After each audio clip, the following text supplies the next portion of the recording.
So in 2013, you were streaming on Netflix, tweeting about Breaking Bad finales, and everyone's fighting over whether Candy Crush counts as a game. The PC3 is still breathing, barely. The PS4 already posing shirtless in tech vlogs, and then GT6 rolls up, like a tuxedo gentleman arriving at a student house party when everyone's dressed as Pikachu and drinking from cereal bowls. This wasn't a launch, it was a letter of apology, wrapped in carbon fibre. Gran Turismo 6 wasn't chasing trends, it was composing poetry and talk.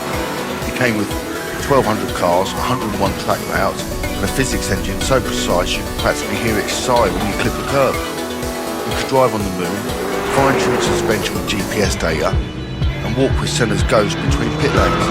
It's less video game, more private concert with simulation. But timing, catastrophic. GT6 released after the PS4 was already in homes, like showing up with a mixtape 2 days after Spotify launched Discovery Week. Meanwhile, the whole world was vibrating at 1080p, phones were snapping in HDR, Twitch had become an Olympics of gaming, and GT6 still acted like online lobbies were a favour, not a feature. Voice chat, well, not unless you were communicating via interpretive brake lights. Culturally, it was a carnage.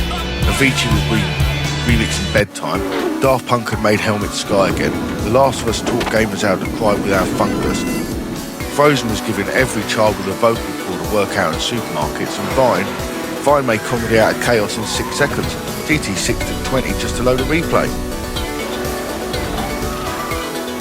Elsewhere, Forza 5 had already unpacked from Xbox One, flashing HD menus and multiplayer smoothing in Nan's silk gown. Need for Speed Rivals was throwing helicopters at Ferraris, Grid 2 punched corners like it owed the money, and GT6 just sat there folding maps and whispering about tyre temperatures. This wasn't failure, it was an elegy.